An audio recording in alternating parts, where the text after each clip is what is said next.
Okay, go for it. Well, good evening, everyone, and welcome to our latest technique lecture. It gives me great pleasure to introduce our guest speaker tonight, Jane Lazenby, who is going to demonstrate the topic of applying textures. Jane is best known for her creative and equine images, many of which reflect her previous career as a portrait artist. And I know that tonight's presentation will be of great interest to many of our members, so please give a warm Smethwick welcome to Jane Lazenby. Thank you, guys. Thank you. Over to you, Jane. Thank you very much, John. It's absolutely fantastic to be here. This is the silver lining of COVID for me. So I'm going to share my screen, and I do hope that you enjoy the presentation, working with textures.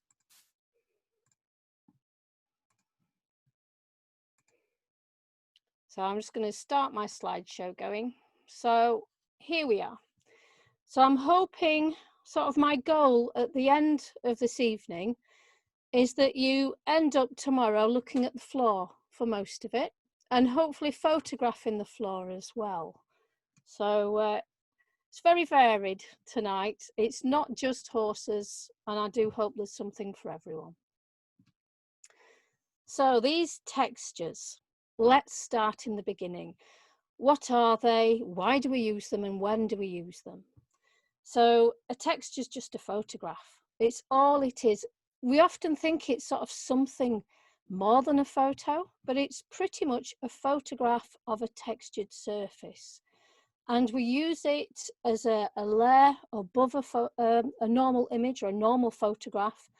And we use a program that can cope with the layering procedures like Photoshop, but it's not exclusively Photoshop. When we work in layers, we have to change the opacity or the transparency so that you can see through the layers down to the bottom. So I work with blend modes and I work with masks, and that's how I change the transparency. So why are we going to use textures? Is it just because it's an in-word or it's a buzzword? Well, if you've got an empty area in an image, or there's a gap, or there's a big negative space, you can add a texture to the image, and it adds that little bit of detail that takes the eye away from an empty area. You could use a texture if you do composites. So you're taking 2 or 3 different elements out of different photographs and putting them together, and the texture will unify. It will take away the jangly edges. It will help colour match, and it will help all the elements sit more coherently in the picture plane as well. So other ways we can use them, it's that artistic little touch, that painterly feel. Creative work is very, very popular at the moment, and a texture will open that door. But then there's other reasons for textures. Blown highlights. If you use a texture, you can just recover. It's like an optical illusion. You can recover a tiny amount of texture which seems to put information into a blown highlight. There's all sorts of ways. Color toning. It's just a big world out there. So I'm hoping to show you a little bit of each of those. So where do we get them? So there's loads of places you can get free downloads. They're pretty cheap, but there's a really big but. I know Smethwick is a competition club. I see Smethwick's name in every set of results everywhere. So using textures that aren't your own is a big no, especially not only just camera club, salons as well. And a good judge, she'll spot her Jai Johnson texture at 100 yards. A good judge will know exactly where you got the texture from. So it becomes more and more important to create your own. And there's so many different sources. So if every element is your own, you're going to get 100% satisfaction if you get somewhere in a competition, because it is all your own work.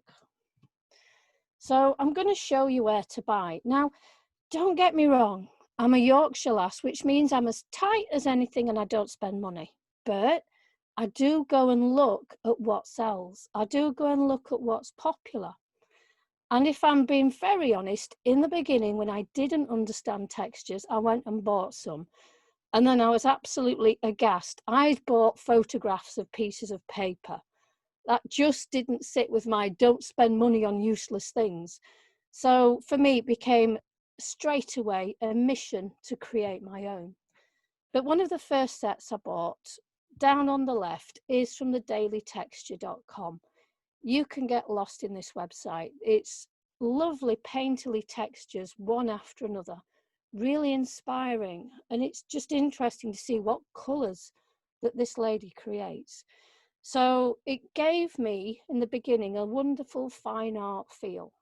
Now, Roger mentioned I've come from my background as a portrait painter. I'm exhibited New York, Dubai, London. I'm in a royal collection, and Photoshop and photography has taken me into another world. I just love being able to create digitally. And to be able to add a painterly feel to my photography was one of the first goals that I had when I decided to cross over to the dark side. So another image here, top left, this is another that I bought, and it is a photograph of a piece of paper. I mean, mitigatingly, it only cost me £2.50, but when I realised this was what textures were, it was prettily mottled paper. It was art pastel paper. It might be greaseproof paper scrunched up. I just thought, well, you know, I'm definitely not going to buy any more of these. But I had a good look at FrenchKissTextures.com, and I was really inspired to make some inspired by them. And here on the bottom right, another set, and these again are just photographs of art papers. And this was from a website called Kimler Designs. So they're incredibly easy to do. And I think this bottom right image is a lovely example of adding class to an image, adding the feeling that it's an old botanical hand-tinted plate. It gives this little teacup and blossom image a little bit more class. And to be honest, that's often what using textures is about. It's not trying to play out with the art brigade, it's just trying to make what you've got just up a level. So talking about taking pictures of art paper, this is just a pullback of one of the textures I use a lot.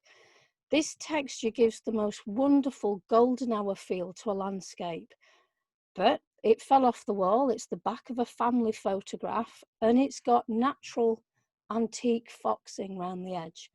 It's a lovely cream mottle. It's an absolutely classic texture. It doesn't disrupt anything.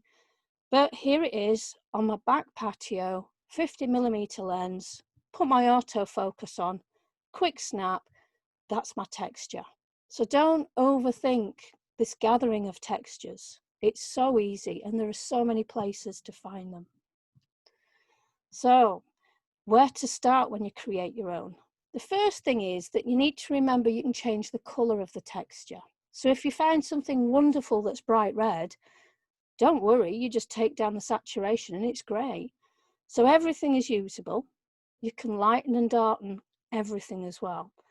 So the first place to stop for textures is old stone. Stone flags, go down the graveyard, the churchyard, go down the pavement, anywhere that's got old stone flags, dry stone walls, big mantelpiece lintels, anything. But stone has got such a natural beauty. You can even use red brick and breeze block and concrete surfaces as well. And I'm going to show you an example in the live edit that uses concrete and Yorkshire stone as a hand-painted backdrop for a studio portrait without the £250 tag. So stone is absolutely fantastic. The next place to go, junkyards. And you can find flaking paint, cracked paint, withered rubber tyres, old glass, rust, I mean, rust is fabulous. Old galvanized, oxidized metal surfaces. It's endless. And again, you're not looking for a beautiful photograph. You're looking for a sharp close-up of that texture. So if you found, let's say, an abandoned JCB, you can probably get 100 different textures just from that one thing. So it's a fabulous thing to wander around, is an old junkyard. And then an abandoned building, you've got the weathered and bleached wood quite often. And again, the bloom on dirty glass is perfect. Earth, overgrown areas, lichen, mosses. Just look for the beauty in decay and the surfaces and see if you can gather enough to start creating a texture library. So if you're in lockdown and you're shielding and you really can't get out, don't worry about it. Go into the kitchen, pick up the wooden spoon and look at the back of the wooden spoon. What about your chopping board? Have you a slate cheese board? What about the back of the kitchen blinds? What about the bottom of the work surface? Have you got a marbled work surface in the kitchen? Because they're fantastic. So the kitchen can realize so many textures as well, and you're just not even leaving the house. And that's always a good thing when we're in lockdown. So my favorite place has to be a gallery, not just because I'm a little bit arty, but you've got so many sort of foot-worn surfaces and foot-polished surfaces. So I like to look at walls and polished floors and the checkerboard tiling on floors. And when the security guards have left you alone because you're walking around with a camera around your neck, then because they think you're eccentric, because you've spent half an hour taking pictures of the floor, then you can take pictures of the paintings. So method to the madness. So there's so many things, and so many things that are around us that pretty much we walk over them and we don't even realize we could be taking textures.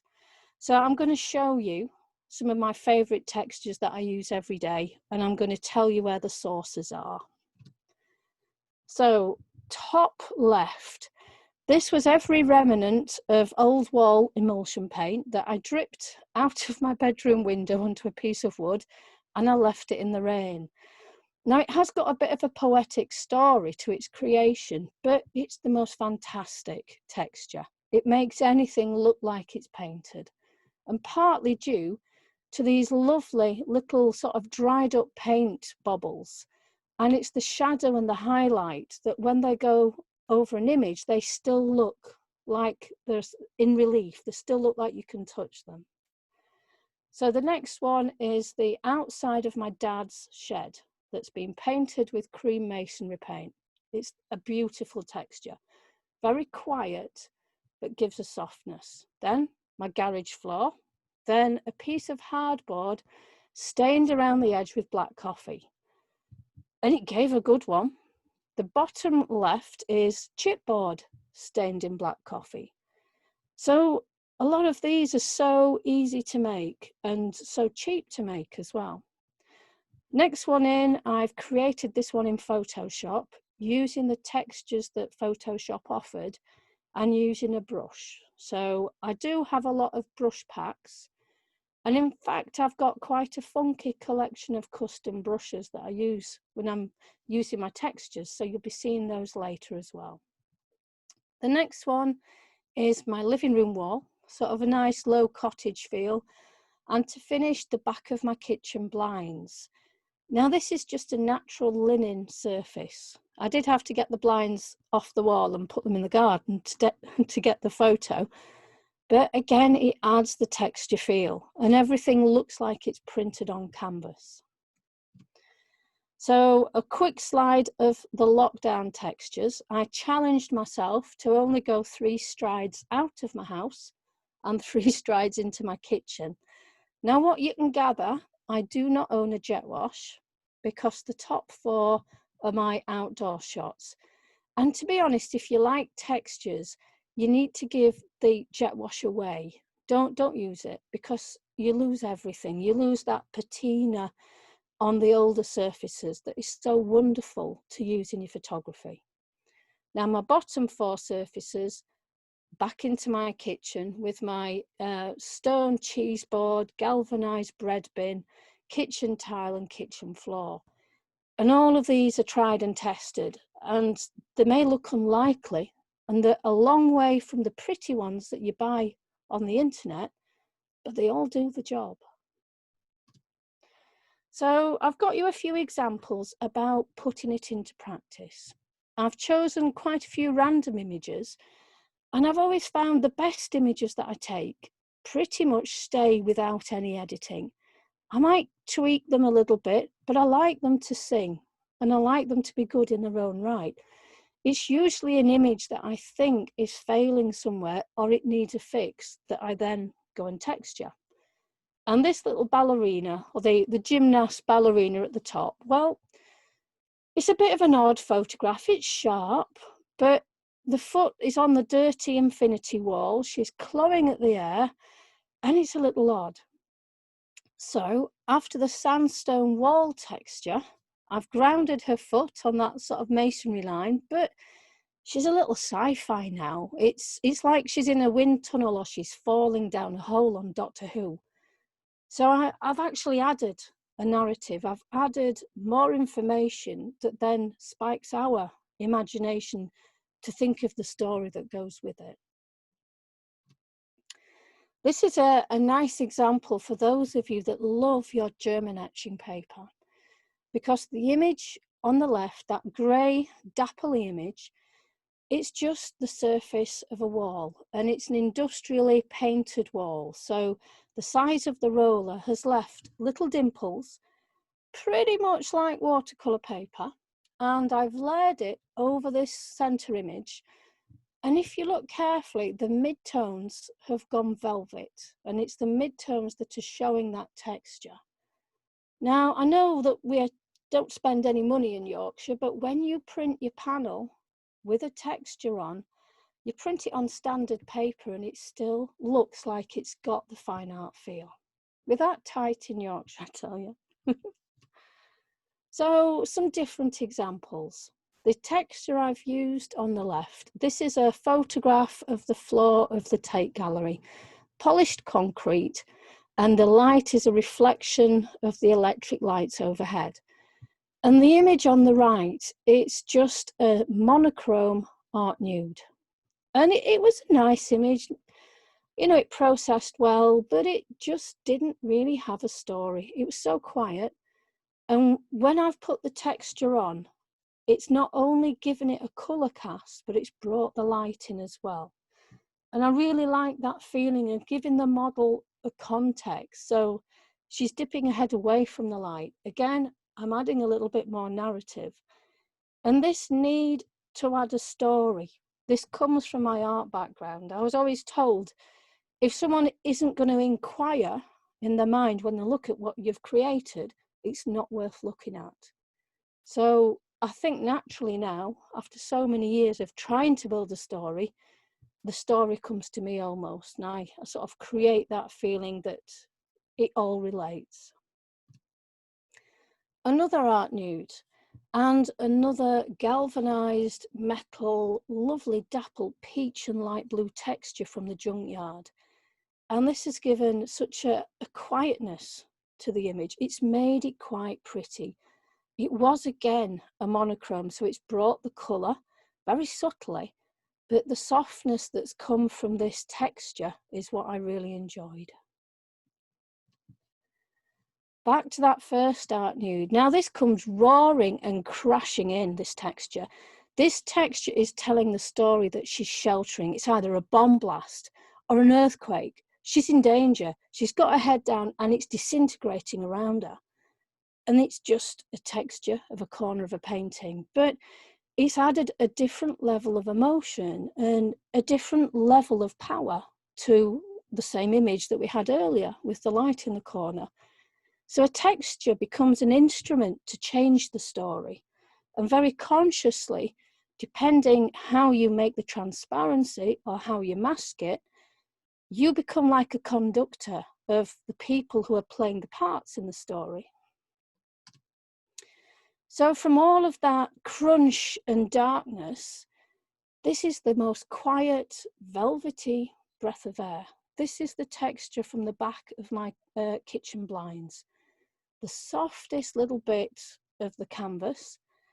And really, you can't really spot it. It's quite hard to see. But what the texture did, it brought down my highlights. This little horse had a very pure white mane, and I was very close to blowing those highlights. So the texture just brought everything down just a tiny bit and softened it. So other reasons for using textures. I've mentioned that I do a lot of horse images. Well, there's always a lot of fences, and there's always a lot of electric tape, big horse boxes, and people that hang around gawping at you. So the backgrounds are often very, very cluttered. So this is no exception here. So I've picked a colour from the back of the sand and I've just painted it out. I've just got rid of it. But when you paint out such a large area, it's all flat. It's very two-dimensional. It doesn't give any depth. And if anything, it flattens the picture even more. So you'll see here, I've put a texture over, and the texture is given the illusion of marrying the painted area at the back with the undulating foreground of the surface. And actually you become hard pressed to find where the join line is. So this is what I mean when I say it unifies the surface. It covers up the joins and it sort of presents it a lot prettier. So the idea of taking out backgrounds is a great one, but here I've used a mask. So the image on the left, a quick grab shot, a very convincing unicorn tree branch coming out of mid-forehead, and I've put a texture on, but with a mask, I've created a horse-shaped hole in that texture, and the texture fits around.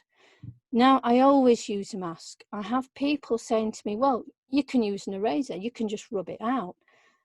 But when you rub things out, when you start using tools in a destructive way, you start to cut the amount of creativity that you can have. You can't go a few steps back. You can't revisit it. You can't change it. And if you use a mask, you've got the flexibility of always being able to return to that layer and change it. So this is an example of one of the first textured images I did. This, in fact, was the first BPE I ever entered in 2017. And the image on the left, one of the gentlemen at my club, which is Wakefield, said to me, "I said, love, that's all right there if you sorted the background out." So in English, it could have been a good picture, but it wasn't quite there. So I painted out that background, painted the sky and the fence out, just got rid of it, and added 3 layers of hand-painted texture. And this one won the colour section. I was astounded. And in a way, when you first competition, you win it with an image that you rescued, it sort of sets a precedent for the rest of your images, that when you've got something that has got something that's got power in, but everything else doesn't work, it makes me more determined to have a go and to reshape. This is another, a little bit like that, a grab image, the first one on the camera roll, just to see what the light was like. The horse's expression was wonderful. The horse's beard shining in the sunlight, but my handler, my background, just didn't work. So what I did, I sort of worried a little bit about doing this. I was daunted. I looked at that amount of whiskers and I just thought, I'm not ever, no way, no, I'm not painting around those. That'll take me hours. But I sort of soon realized if I picked the color, the brown background color from between the whiskers, I could paint everything else out. I wouldn't have to move the whiskers, and there I had my fine art portrait.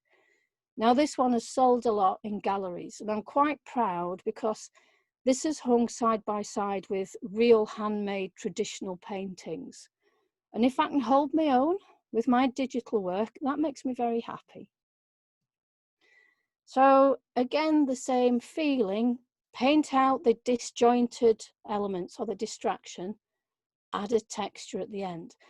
But we've got an added complication. We've got skin. So young children, babies, ladies, any texture on skin, it looks like you're on the way to the tropical disease clinic. There's no getting around it. But the opposite also applies. If you're doing a mature portrait or you've got a craggy, fantastic face full of character, you can add a little bit of texture in and really create that gritty feel. But when I'm dealing with ladies and children, a mask will take away every tiny bit of that texture, because these guys, they want to just look smooth-skinned and beautiful. So here we've got a lovely example of blown highlights. It's not so much about George Stubbs, because, to be honest, he's a bit of a demigod to me. But the image on the left, very thorough, 2 really big patches of blown highlight. I can sort of claim it was a really hard venue. It was Bolsover Castle. I've given blood to English Heritage for 5 years to even do a half-hour shoot there. And it was dark, so I exposed for the horse, and then the sun came out, and any highlight, it was more than gone. It was like with Alien, where the blood goes through the ship and into space. There was absolutely no recovering any of that. But I've taken a copy of the picture and taken a texture from the background of that image, and then I've put the texture over. So I've not got a texture elsewhere. The texture came from Bolsover Castle's wall, and I've covered the edges. Now, you would have to look quite hard to see where the joins are, and it is a little bit like an optical illusion. I've not filled the blown highlights with horse fur. I've filled them with the texture of the plaster behind, but it takes the eye away, and because you can't see that you've got to look and check, your eye almost accepts it.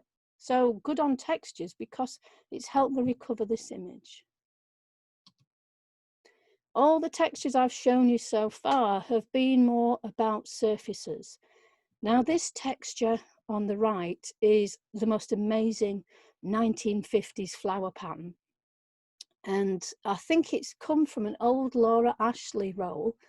So this opens the door to you going to B&Q and saying, you know, for your 28-bedroom mansion, you really need a different sample of wallpaper for each room. And get them outside, put them on the patio, and take your texture shots, because every wallpaper is fantastic.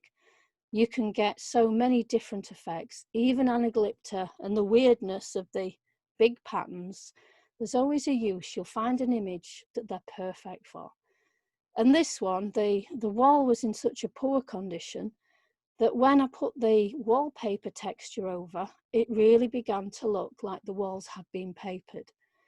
Again, I've used damask, so I've taken it very carefully off the fingers and the face, but the feeling that her shawl was camouflage that almost attached to the wall. I think I called this image, My Life is the Memories of Forgotten Homes. Not pretentious in any way, of course, but it sort of gave that feeling that the background added and wrapped around the foreground. So how many textures can I use? Is there a rule? Is you know, what's the score? So this image has got 3. I always say to people, every texture has to have a job. Why is this one here? So my first texture, you'll see I've got a pattern border and an edge. So this is actually a photograph of a rug. It's as simple as that.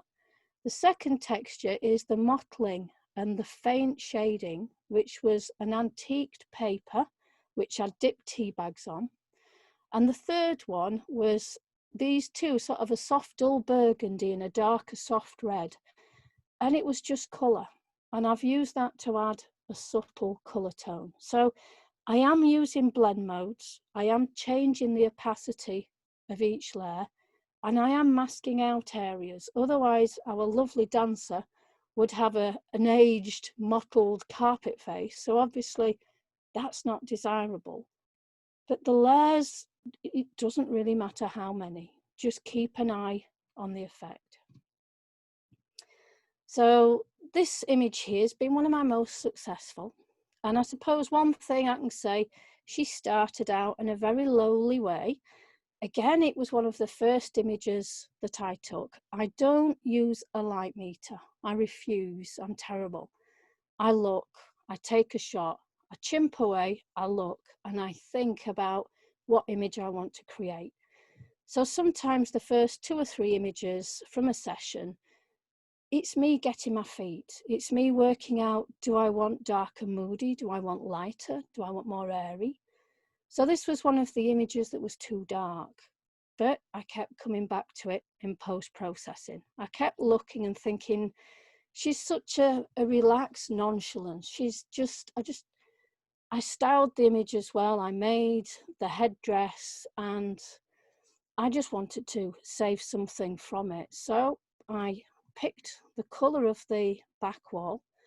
I painted out that window, and that actually went surprisingly well, considering I wasn't looking forward to working along the detail edge of the hair.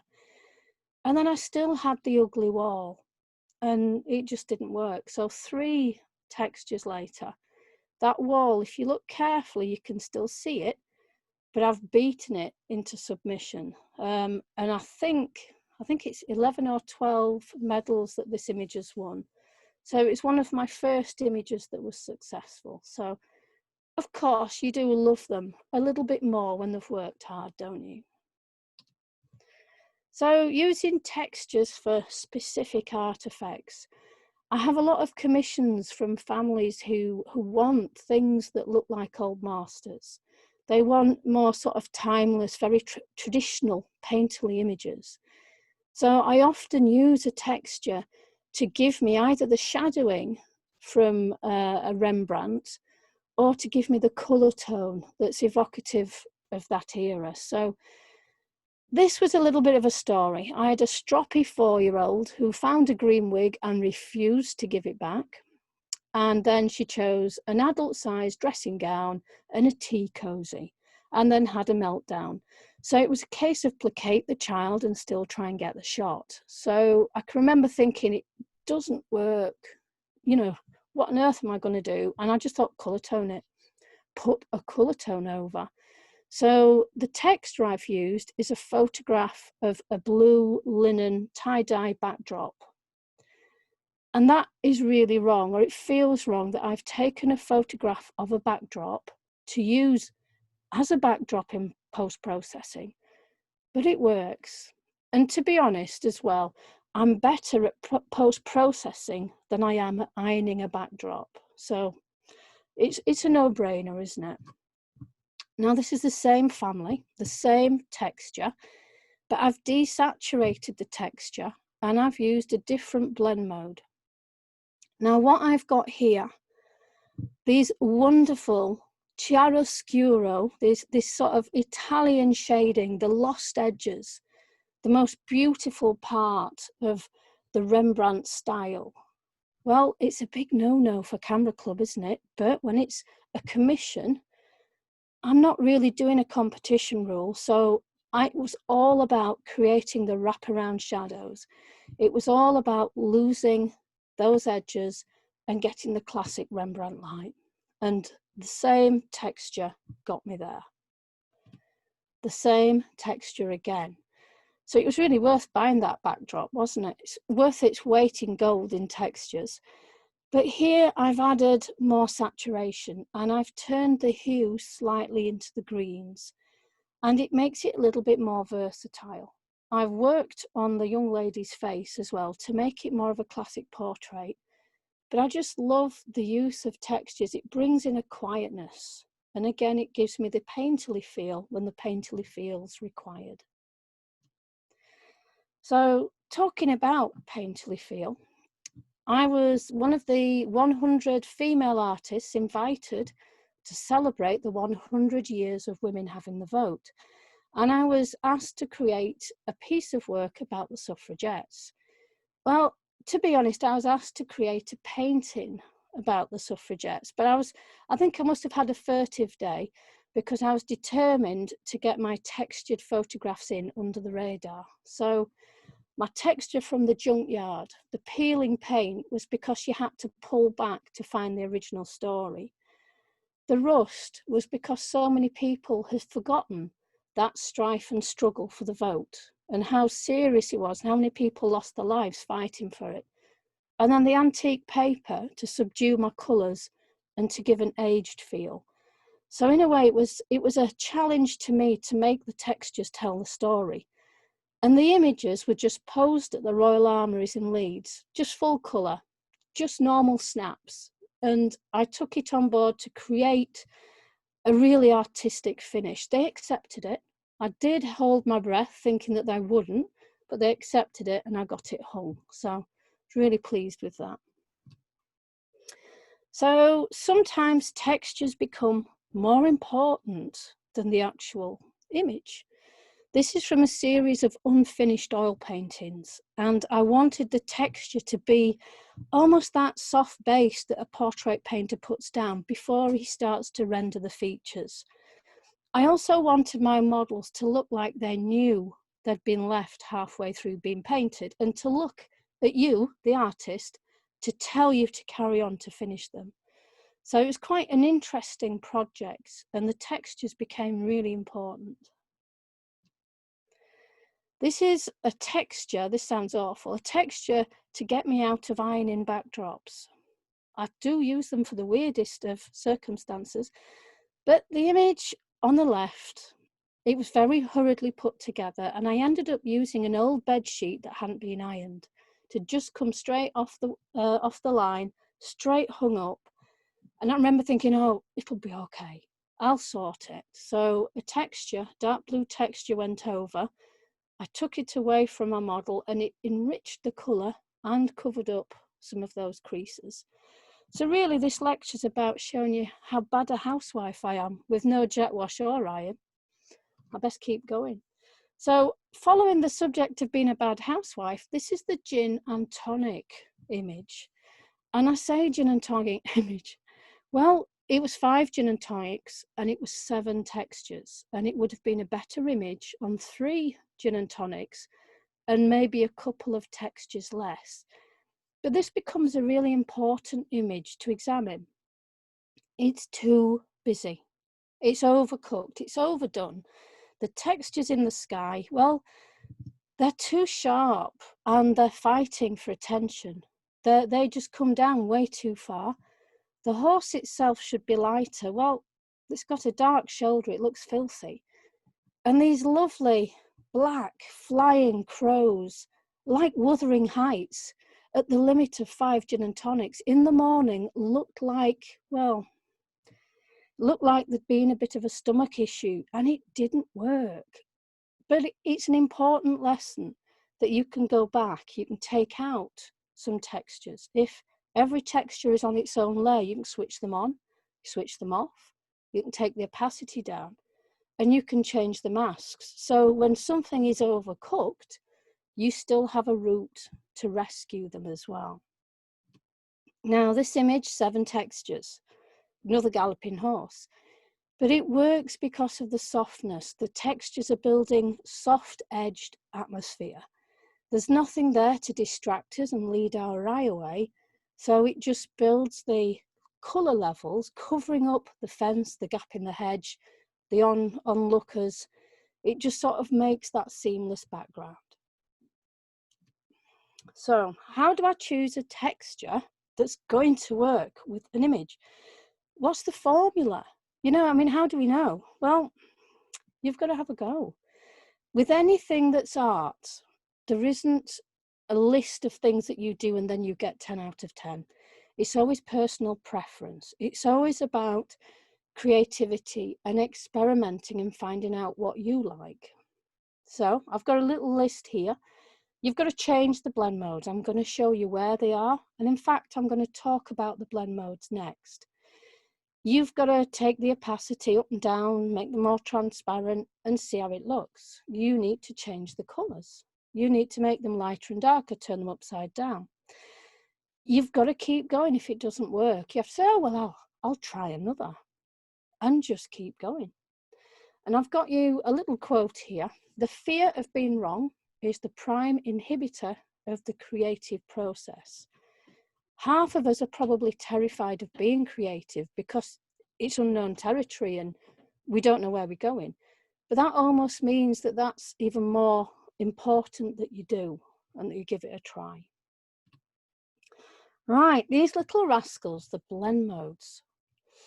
Now, half of you will be busy looking down here, busy reading. What are they and how do we use them? And I must admit, half of you will be thinking, oh gosh, there's a lot of text on that page.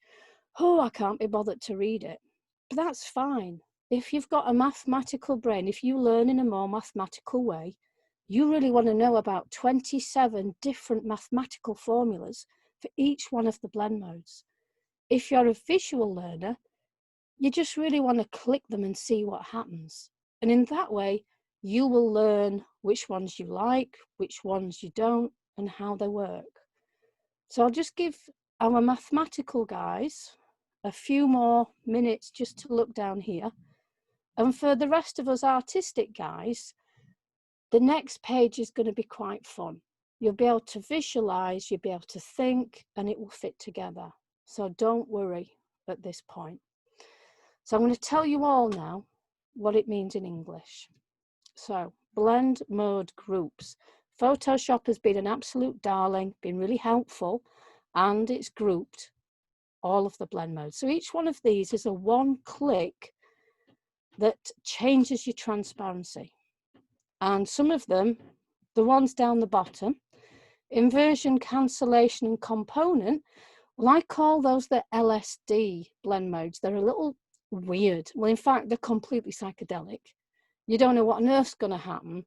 They're a bit scary. And if you went there first and clicked those, you probably would never, ever click a blend mode again. So I need to tell you about the good guys. In the darken group, all of these blend modes here, they all take more darks from the texture and create a darker image. So your Rembrandt images, your more moody images, the images that are quieter, and wraparound shadows. So my friend here is Multiply. I really love what Multiply does to shadows and form. The others can be a bit, a bit unpredictable, but Multiply is a bit of a rock. Now, your next section, lighten, it does what it says on the tin. All of these lighten those elements in your texture. So more atmospheric, softer, dust, mist, fog, more pastel toned. And my friend here is Screen. So Screen will take out the darks and present the lights. It lightens everything.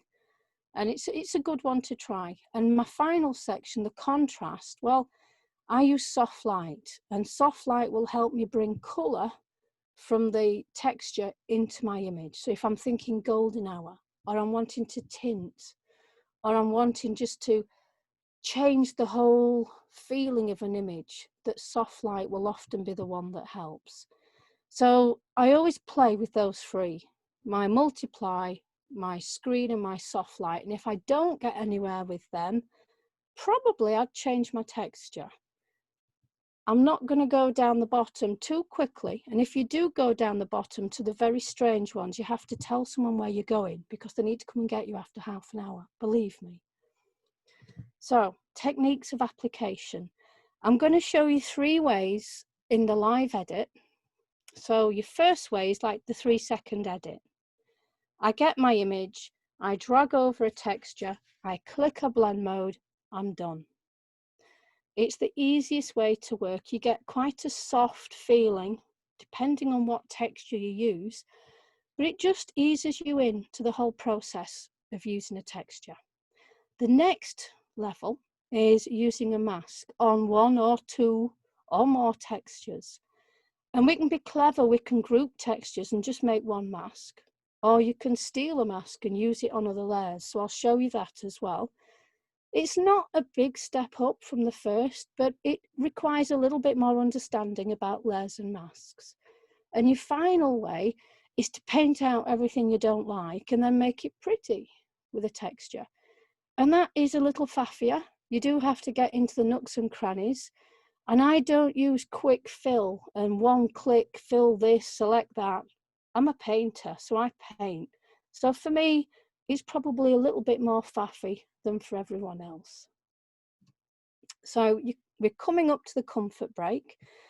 I'm just going to show you a few images now that celebrate using textures in different ways.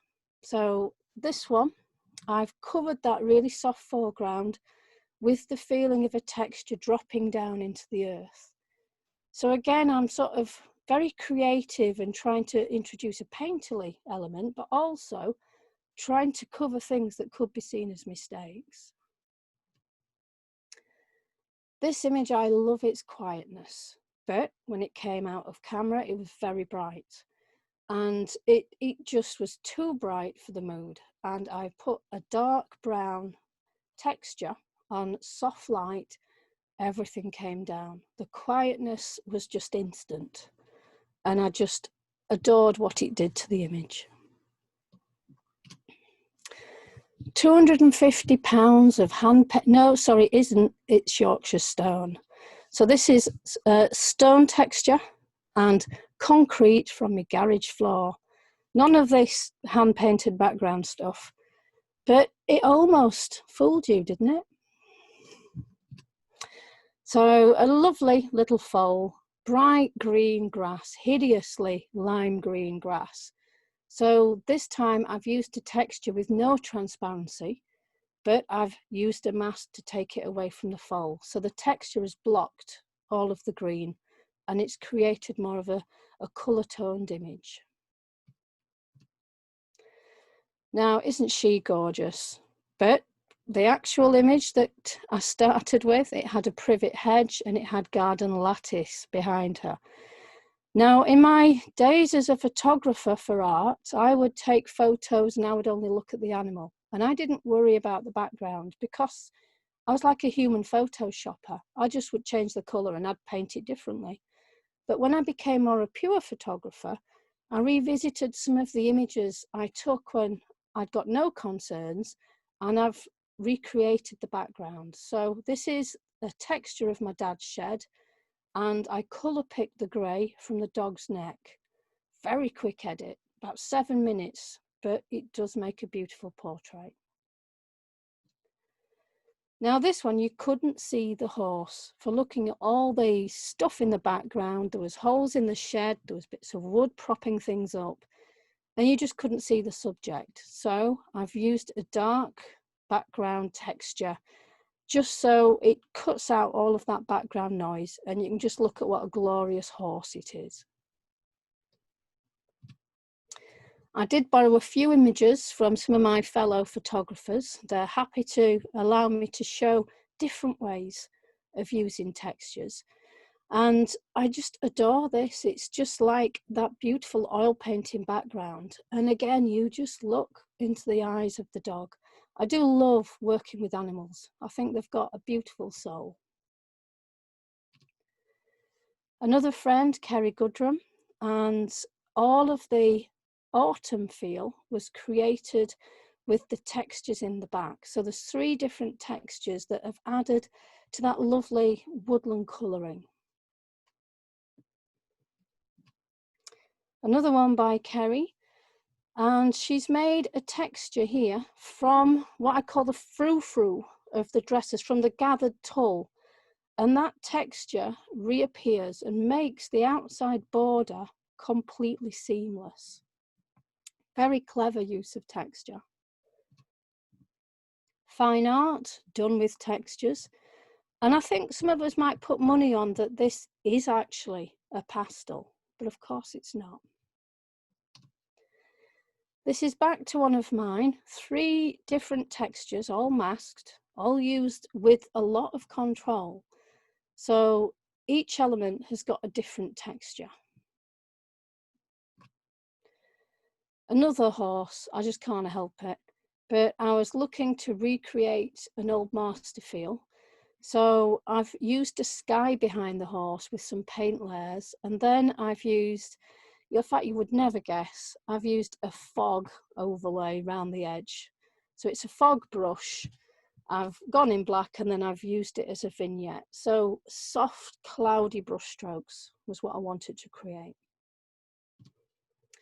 A composite, not the best composite. The horse in the middle was taken in cloud. The horses on either edge were taken in sun. And in fact, if I'm really honest, they're all the same horse, but the horse in the middle stood out because his colour was different. So the texture I put over the top, this lovely brown art paper, it actually married the horse colours together and made them look like they were all in the same moment. So, pure black background, natural black background in the front of a barn with no lights inside. I should have known. It was a recipe for disaster, taking a picture of a black horse in a black barn. But I added a texture which has allowed me, it's almost like creating a hair light when you're in the studio. It's allowed me to pull forward my horse and handler and to push back that background. And the texture, well, it's Quink ink on watercolour paper. And my final image before the comfort break, this is my COVID-19 image. The horse is bowing, he's completely given up. He can't control the virus, he can't control any of it. So he's dropped his head in submission. The cracks are from the front of a field that had dried out last year. And the cracks are a symbol of the virus travelling through the UK and around the world. It just travels, we can't stop it. And the birds, well, one bird is bringing the Tesco click and collect to the other. So I do love my storytelling, and lockdown has not stopped me. So I'm going to come back into the room. I'm happy to answer any questions before we go forward into the live edit, and I'll see you in a second. Thank you, Jane. That's absolutely fascinating and You're welcome. wonderful exposition of what you can achieve, really, from virtually nothing. It's amazing. Yeah. How so not to spend money. How long would you like? I think probably 5 or 10 minutes will do me, just to stretch my legs. Yeah. If we said just after 9 o'clock. Okie doke. Okay, thank you very much. Right. Fade away into the ether. It's nice to see you. Ready? Yeah. Got another mug of water. I'm fine. Okay. Does anybody have a quick question before we start? Yes, I'd like to ask, do you have a particular lens and that you use, a long lens or a short focus lens or what? All of my horse stuff is with a 70 to 200, and my texture stuff, if I've got it with me, I usually use either a 50mm or a 35. But I have been known, if I only have my big lens, that I'll back up and zoom in for a texture. Right, thank you. So for me, it doesn't really matter. I just try and get them sharp, and I shoot raw. So I'll process them as I take them, say, into Lightroom. And at that point, I take them back out and leave them in a texture folder as a top of the range JPEG, you know, the biggest JPEG I can get. Yes, right. And then ever so often, you know, when you've nothing to do, I'll go through my stack of textures, bin those that are either soft or not so good, and then divvy up the others and put them into categories. I do sometimes blur a texture to push it further back in the picture plane, but I don't keep blurred textures in the beginning. I will blur them in post-processing, but not save them if they're blurred, because it does limit the use. I understand. Thank you. So why do you turn them into JPEGs to save them? Why not just leave them as raw? Because I'm tight and I've already got about 25 external hard drives. Oh, fair enough. So, They just end up being a little bit easier to deal with, I think.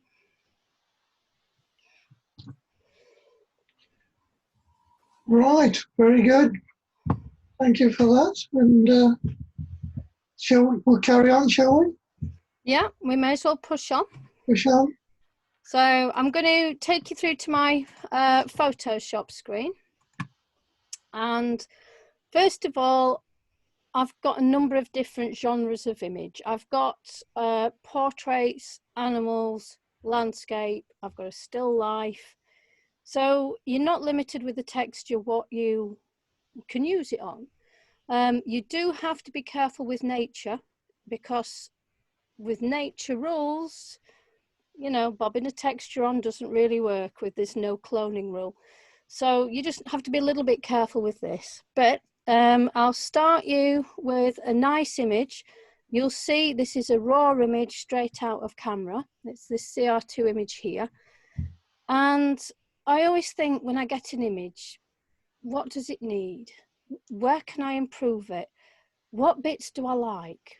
So for me, I love this sort of mid-distance element. I love the colors. I do have a thing for like yellows that slide into blues. I think they're my favorite colors to put together.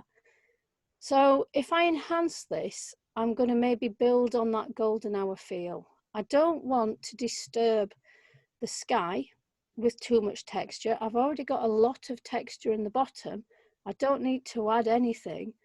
So I'm pretty much going to go and find a nice soft golden tan or dark cream texture and just use it straight.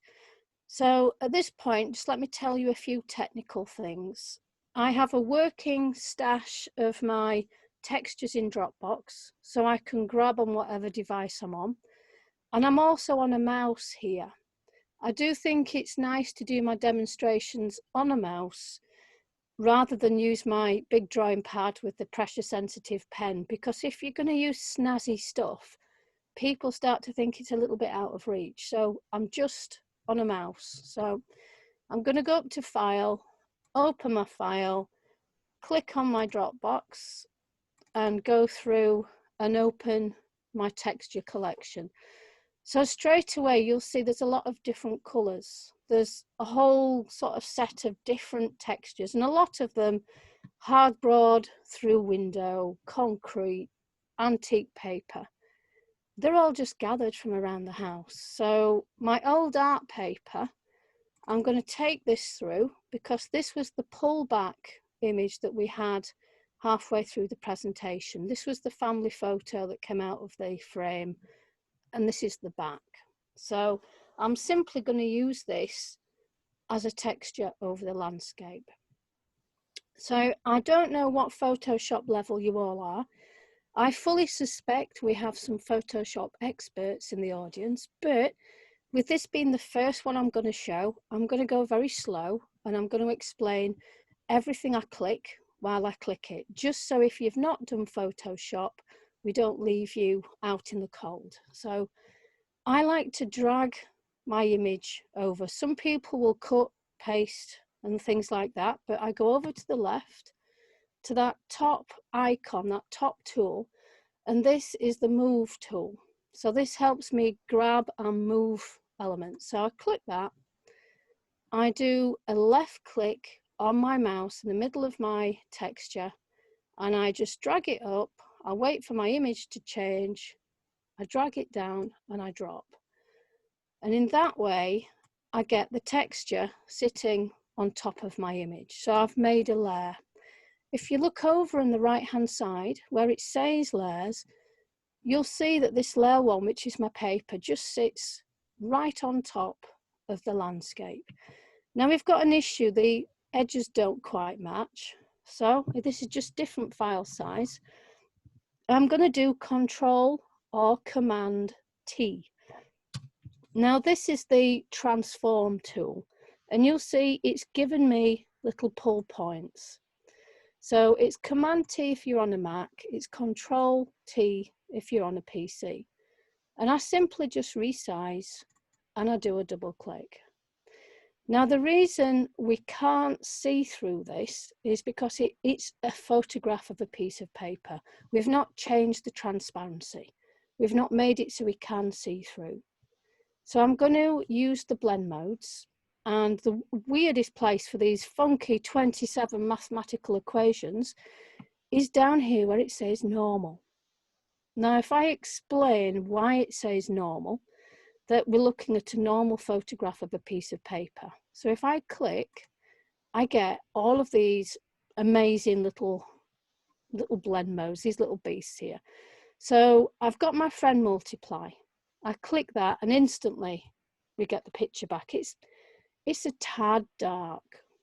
I think we can maybe do better than that, or we can't leave that just at that level. So I'll go back to the blend mode. Our other friend was screen. Oh, no way. That really doesn't work for this, does it? So nothing's lost. Our other friend is soft light. Well, it's okay, but I think we go back to the first one and we have a little creative play with it. So I'm going to go back to multiply. I like my images to be a little bit darker, but I'm going to go to the opacity, which is on the same level where you find your blend modes. And I'm just going to dip it a little. And I quite like that. Let me show you what it looked like again in the beginning. I've got more of a blue quality to it. So in a way, adding this texture is almost like changing your white balance, isn't it? It sort of warms up and softens the image. Now I can bring some light back in. So rather than just leaving this texture as it is, I can make a transparency or an area of more transparency in the texture. So to do that, I'm going to go to a mask. So down at the bottom on the right hand side, I've literally got the icon, which is the transparent hole in the middle of the piece of paper or the page. And that's the mask. It's nice that it looks like exactly what we're going to do. And I get this white mask. Now I need to tell you some rules about masks. Masks are only black or white. And you can make a hole in a mask, a non-destructive hole, by using the opposite colour in a brush. So if I have a white mask, I want to use a black brush. And if I use a black brush on the picture, while I'm clicked on the mask, it makes a hole. If I go, oh, I did that wrong, I have a whoops moment, I then change the colour of the brush into a white brush and I paint a white brush on a white mask and it heals it. So rather than talking about it, I'm going to show you. So I go over to the left, I pick my brush and I have to just do a quick adjustment, make it big enough so I can see it. And I'm making it softer. So the adjustments with the brush, literally every time I use it, I have to tell myself how big do I want it? How soft on the edge do I want it? And then also how strong do I want it? So there's always 3 adjustments for a brush. So I'm just going to take out a tiny little bit and I'm just going to bring the brush down. I've used a lovely little shortcut there. I've used the bracket keys on my keyboard just to bring it down a tiny bit, and I'm looking at lightening up this back area here. You can see I've got a little bit of light coming, I've another little light edge there. This is very subtle. I'm not belting in there with 100%, but I'm just bringing a softness back. I might just bring a tiny bit more here and maybe just bring a little bit more light down here. So it's quite soft and quite subtle, and my style always tends to be take a little bit out, look and think, take a little bit more out rather than going in very heavily. So I would probably leave it at this, but if you look over back into this layers palette on your right hand side, you'll see on the mask the black paint that has made the transparency. So that sort of shows you where you can see through the yellow sort of soft paper texture into the original image below. So let's carry on. Let's have a look at how we'd use it with another image. So I'll take away the art paper, and we're not going to go for the pups image. I'm going to go for this wedding flute of champagne. Now, I know a lot of photographers are like me. We do the odd wedding, and quite often your bride wants to do thank you cards. So I'm going to add a texture, and I'm going to try and create a very artistic effect so that it gives an unusual image that she can use, let's say for a thank you cards, and, you know, to give the relatives. So I'll go up, and again, I open and I go into my Dropbox, and I have a think, what sort of thing do I want to add? Well, I've got what I call a grunge smudge texture, which is a not very good painting that I cut out, and it looked rather messy. So we'll have that. And there's, let me think, one here, background texture, which is paint daubed onto sandpaper. And in fact, I'll just double click for that to come through. So you'll see both textures arriving. Now these look quite extreme, but they've got darker dapples. It gives more movement. Again, I'm going to go over and click on the move tool. I'm grabbing the texture, going up, coming down, and letting go. Now the texture is pretty desperate for being resized at this point. I don't worry too much about stretching the pixels and enlarging the textures. If the texture was very small, I might change it into a smart object, but at this point, I'm just going to do a Control or Command T and turn it and just drag it to fit. Now it does look unlikely, doesn't it? But let's go and try our blend modes. So we'll start with multiply. It's a little bit too dark, isn't it? It doesn't really show the beauty of either the image or the texture. Screen. Now we start to look like we're painted on a wall in the south of France, don't we? Now we're starting to get the artistic effects. So if I drop a little bit of the opacity,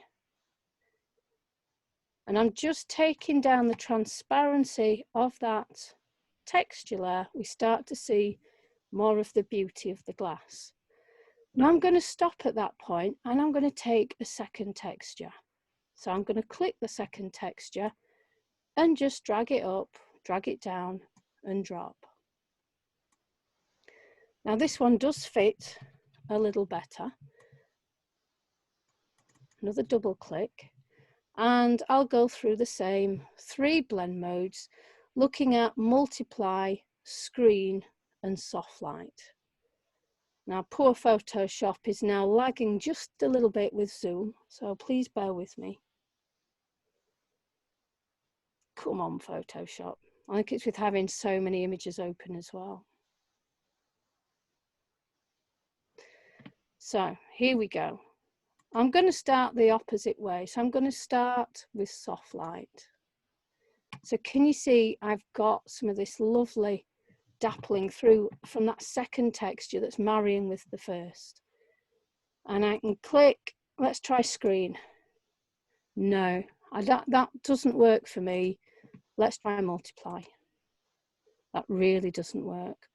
Now, just to show you, when I said we had some psychedelic friends, let me just randomly click, because sometimes they are fabulous and other times they're a little bit wrong and scary. And but you see this here, the bright blue, the pop, the difference in the background, it's as far away from good club photography as you can get, but it's as near to arty, gay abandon of celebration and artistic effects as you can be. So again, which way do you lean? And it's usually what is the end use for the image? What is the intention? And what job has the image got to do? But if I'm going to play at creating an artistic piece for a bride, I reckon this blend mode's a winner. So I'll let this one go. I rarely get an answer to this. Oh, this sounds good. Go on. But where does the inspiration come?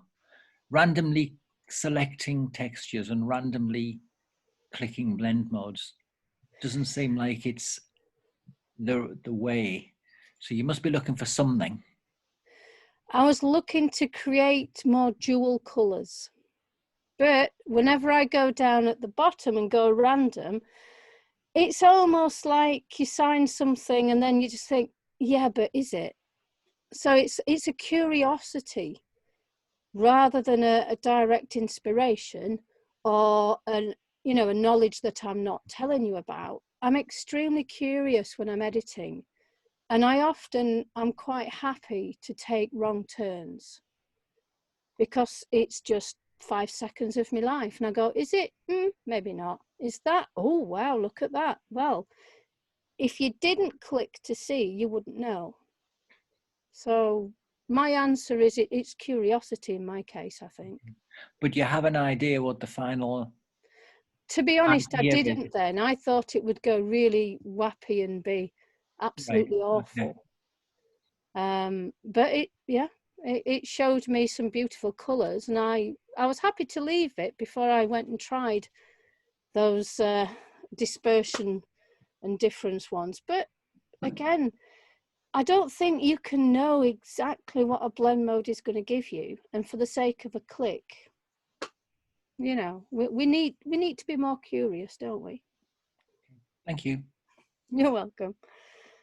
So I've done 1 click and a blend mode. I've done 2 layers of textures. We've looked a little bit at doing a mask, but this one, I want to show you a painted background, and I want to then put a texture over the top. This was the image that was in the presentation, and her eyes were just so soulful, but what a horrible photograph, what a horrible background, really, isn't it? So I'm going to paint the whole of the background out, and I'm going to probably do it in about 3 minutes, but it's not so much the speed. I want to stress that it's easy. We think painting out background, but it's quite a simple thing. The first thing I need to stress, I never paint on the actual image. So I need to make myself a new layer, and then I will paint on that layer. So back down in the right-hand side, the new layer is like a piece of paper with its corner turned. So I click there, and my layer sits ready for me to use. Now you'll see it's got a checkerboard effect. So this checkerboard effect, it sort of signifies that the texture's empty, it's transparent. The next thing I need to do is to set my brush up. So we've got those 3 things to set up. The size.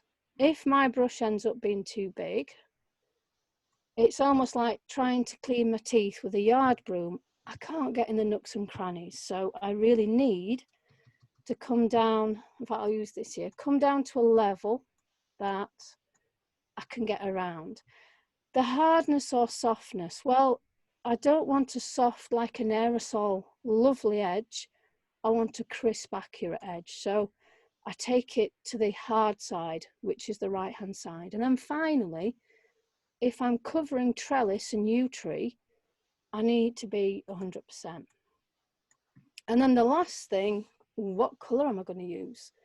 So one of the things I learned when I painted was if I took the colour of the subject and I mixed it into the paint mix for the background, I would be working with the same colour family. So parts of the skin would be in the background, or parts of the animal colour would be in the trees, and you would have this marriage of different colour palettes that sat together. So I'm going to do exactly the same thing here. I'm going to click down in the bottom left on my foreground colour, and it's going to bring me a colour picker. And these are fantastic. I can click anywhere, and you'll see it's given me a little cursor that's an eyedropper. So I can choose any colour and Photoshop will show me the exact match. What I'm going to do, I'm going to go and pick a nice grey from the dog's neck. And I know that the background will harmonise with the dog because I'm using the dog's colours. So my danger areas are the light of the ears, I've got to be darker than that. And the dark of the sides of the face, I've got to be lighter than that. So I've got to sort of pitch a mid-range. So I've picked my colour, I'm on my new layer, and I'm ready to go. I could even go a little bit bigger. And the first thing I do, it's what I call blocking in. And this is pretty much how I would oil paint. I just zoom around the outside and don't go too near. Just wait for Photoshop to catch me up. And when I get to this stage, I then zoom in. I go back in, make my brush a little smaller. And now I've got plenty of chance to skim those edges. And I quite like starting, it's almost like a warm-up, starting really getting in there, rolling your sleeves up, doing it a little bit wild.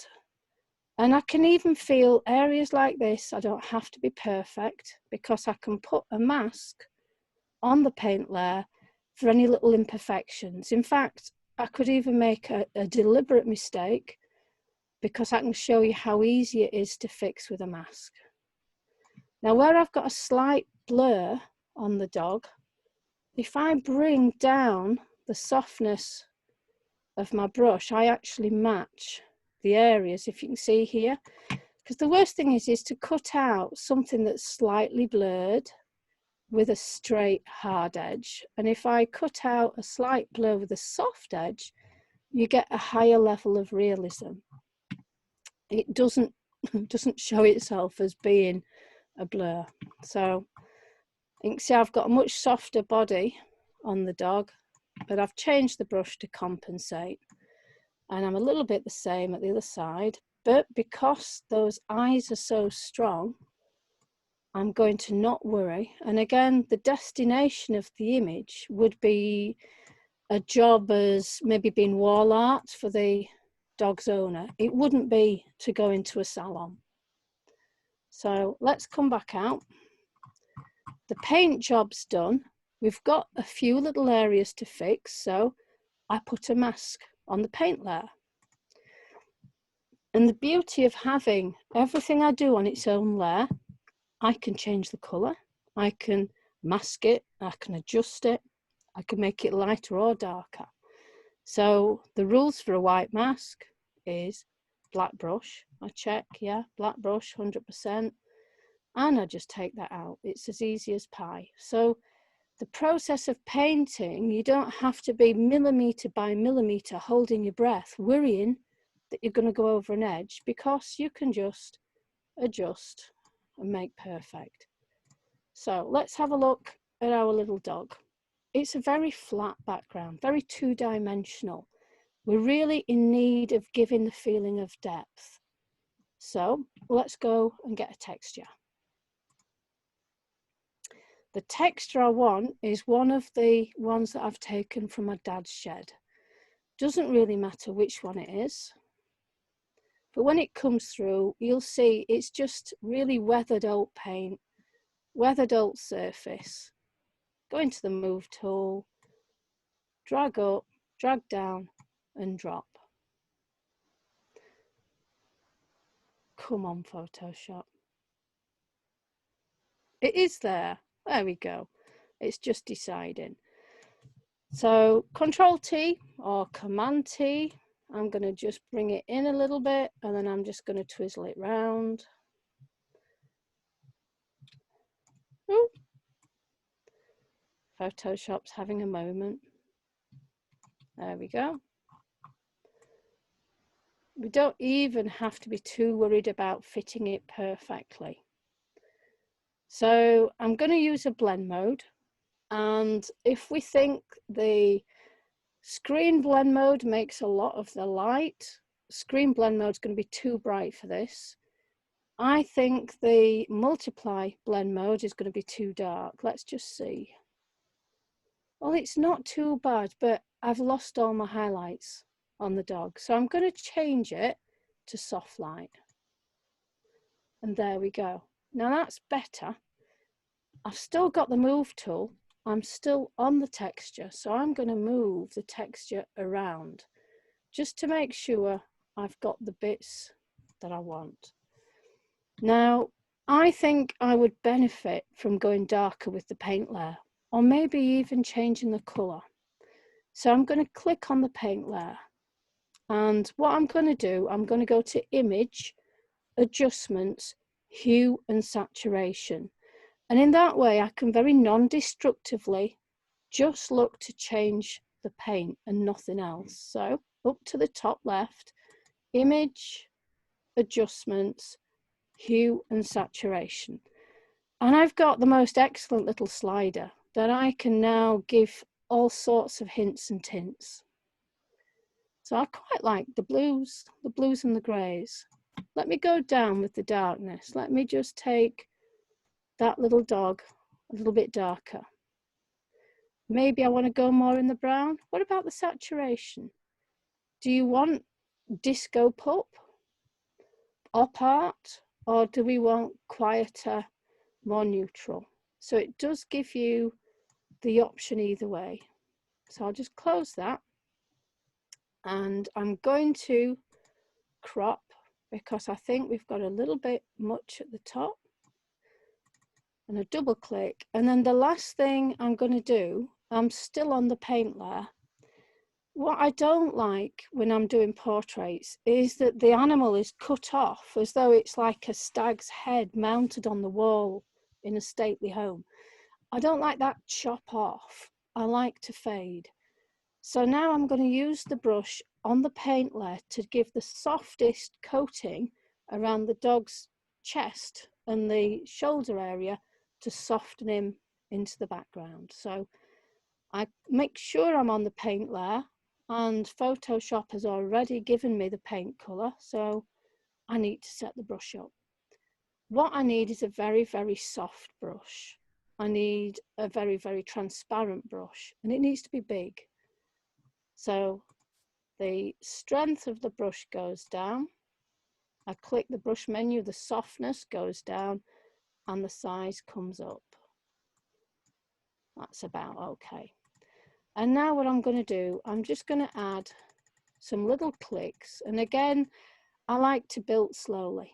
I don't like to suddenly throw in a lot. And I'm just clicking on, and my idea is that that dog's chest starts to softly fade. Now I'm going to use a second texture before we say that we're done, because it's a little bit pitted, is this texture. It might just be a little bit too distracting. So once Photoshop's caught up from that half a dozen clicks I did, I think we'll look at one of the art papers that's got a finer detail, and I think that will complement the dog a little bit more. So there's a nice one here, Old Master Blurred, which is old dark brown pastel paper. It's French pastel paper actually. So let's bring that one through. You'll see it's got a very tight texture. It's just how the paper's been made, and it's almost got a two-tone through it. So back into the move tool, back up, back down, and I'm just going to turn it to fit. And I think this one would work really well with something like the multiply texture. Let's see. The multiply will bring the darks out, so it will bring all those dark little mottles. Now it's better, but we're losing our dog, and I don't want to go to the trouble of having to mask. So I'm just bringing it down a little, and I'm going to bring down the texture above. And now I think we're starting to get what I want. So bring this down a little bit more. And there, our highlights are recovered But the background, rather than being too busy with the texture, now seems to be pushing back because the texture is subdued and it's become smaller.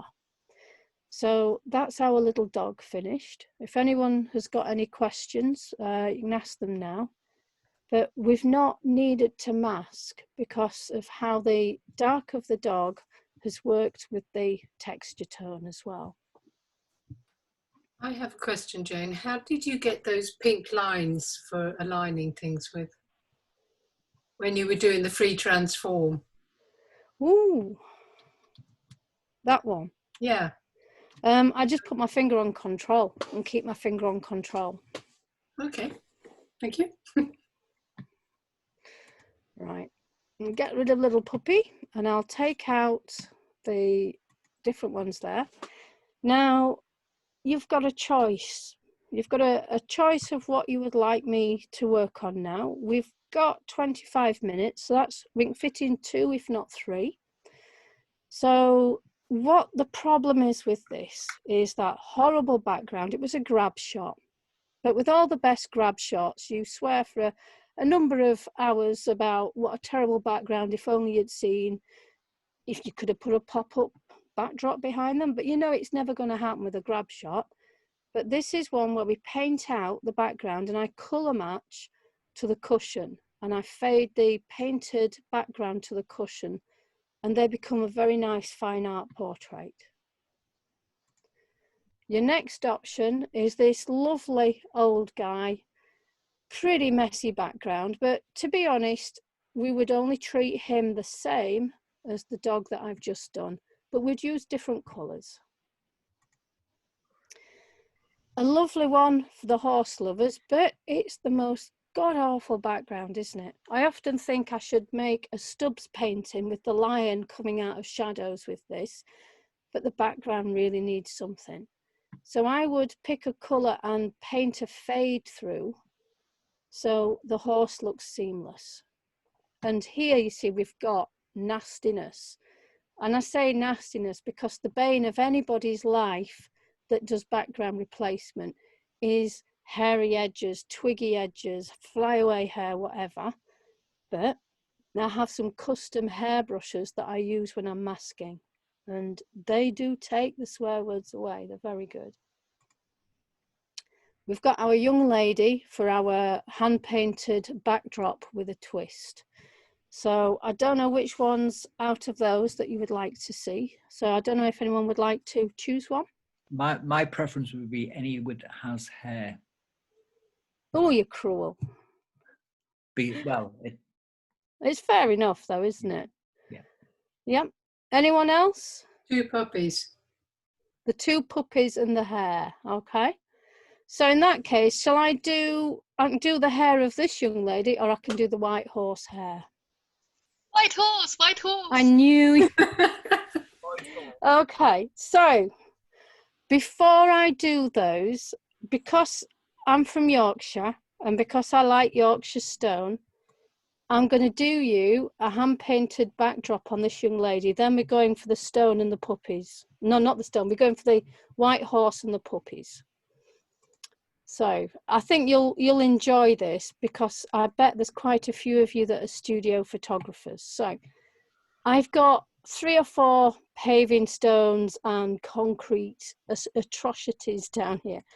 I've got a really nasty, jangly, pebbly, not very nice piece of stone. I have a lovely dark piece of stone, and I'm just going to take those 2 through, and you'll see them coming in. They look very unlikely, and I'm going to move quite quickly because we've got 3 now that we need to do in 25 minutes. So I've dragged the texture in, done Command Control T, turned it round, constrained with Shift, brought it down, double click, and I already know the blend mode that works. I don't want it to be really dark. I don't want it to be really light. I just want to put soft light through. And I've got this wonderful mottle. I've also got tropical skin disease, but we can deal with that. So we've used that, click it away. Next paving stone. Well, This is risky. Bring this one up, bring it down, drop. Turn, Command or Control T, double click. And we're blasting at this point. So we're going to have two textures, both of them on soft light. Now, instantly this one, whoa, it's a bit much. I'm going to put a blur on this texture. It's beautifully brush strokey, but only when I've controlled it a little. So I'm going to filter, blur, Gaussian blur. And in this way, I'm looking at the noisy light change, and I'm just going to take it just so it just comes out. I just want a little bit more form, a little bit more form. There we go. So we've got two paving stones. I'm going to group them because I'm going for a time save. I'm going to group the two. I've got my finger on shift. I click on the second layer, Control or Command G for group. And you'll see on the right, it's gone into a nice little neat group. All I need to do is stick one mask on it. All I need to do is mask once and I'm done. So let's zoom in. Let's zoom in and see how good a tropical disease we've managed. We've got a good one there. So I need to set the brush up for the mask. I'm enormous, so it needs to come down. I need to be manageable. 13%, need a little bit more. Medium edge, and off we go. And what I want to do is rapidly take it from the skin and just take a little bit from the hair. But I want to very quickly change that plain wall. It wasn't even a backdrop behind her. It was a grey wall. It was patchy. It's just not a very nice grey wall. Now I'm leaving the texture of the stone going over her garment because it makes it look like it's crushed velvet. And believe me, it's a lot more of an expensive fabric than what the actual dress is made out of. So not only is the texture giving us a backdrop, it's upgrading our costume as well. So I'm really clicking away, and I do prefer to do little clicks. I think it's because it just reminds me of the paintbrush. Right, let's zoom out. Is it easier to paint out rather than to paint in? Yes, because you'd have all of this back here. Now, I do at times invert the mask and paint where I want a texture, but that's more for specific shapes and narrow effects rather than a whole backdrop. But we've got the softness now of how that backdrop sits behind her. We can fade it very slightly, knock it back. And the other thing that I can do, I can just pop it open. And I always think this looks beautiful. So I'm doing image adjustments, hue and saturation, and I'm taking it down to blue. And I'm just adding a slight blue in. So when you think I've taken a shot of concrete and I've taken a shot of a piece of stone and the studio portrait, you know, you look longingly at some of these pictures and you think, oh, that backdrop's nice in green. Oh, but I like it in beige as well. And oh, it's nice in grey. But actually it's seconds between it, being able to change a texture to do it. So I'm hoping that's you looking differently at stone in the morning. Let me shut that one down now and we will keep moving. I think we do puppy dog neck. So we don't do the Labrador. We'll send him away and we'll do these guys. So again, it's a CR2. It's straight out of the camera. Now I'm guilty that this is a painting. This is a big oil painting. And this was the reason for taking the photo, hence my disregard for the background. So I've cropped. Why paint more than you have to paint? So that's the first reason for the cropping. And what we're going to do, make a new layer, set the brush up, and I'm going to paint it in exactly the same way, very boldly, very big, and then calm down when I get nearer to the nitty-gritty. click my foreground colour, choose the cushion, off we go. Now this might look like, oh, blimey, it's a bit of a dirge colour, a bit too much raw umber there, but you'll see it does quite a good match. And I'm going to actually go into the bit that sort of makes it look untidy. And the reason with this is that I'm going to mask it off nice and softly. Now, isn't that just such a sweet moment? The old dog, will you get off me? And the puppy, yeah, but I love you. So again, I get the idea that you've selected a colour from the foreground. yeah. But when you put hue and saturation on, don't you just destroy that idea? Yeah, but you see, you destroy the idea, but then at that point, you're looking at the overall aesthetic. Because whenever we make a rule that we're going to choose the dog collar or the cushion, if we make a rule, we need to be willing to break it if there's a better option. Okay. So it's just that you break it. Not I get the idea of changing the color, but you're changing it to something that possibly wasn't in the original paint palette that you were looking for. Yeah, and I did stress that I was always taught to start by looking for the original paint palette. Yeah. Okay. But I do like breaking rules. I'm terrible to get out of a pub at last orders. Just don't don't obey it. But I'm working quite boldly again because I'm only on a mouse and I'm not worrying about nicking any edges. And I do zoom in a lot because this would be where I would take off all of the whiskers and I would come back with my whisker brush and paint the whiskers on another layer.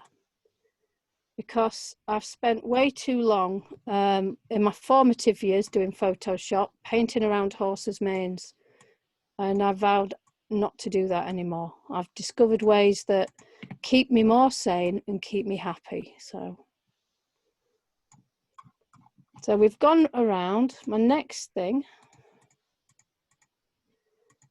is I'm going to mask the layer. I've just spotted a little bit I need there. So if I mask this layer, check my brush, black, yeah, I'm fine. I can clean up areas and I can just check that I've not got any residue or anything. And then I'm going to come out a little bit further and I'm going to soften this edge. So I'm going to set the brush up to be really, really big and very, very soft and low power. And I'm going to take a blush edge out of the paint until it just shows a little bit of form, but not too much form. So I can just show a few edges. And in that way, it naturally glides down. So I'm now going to put a texture over this. It's way too flat. And in fact, I maybe could have done a slightly better crop there. And the texture I'm wanting a darker edge.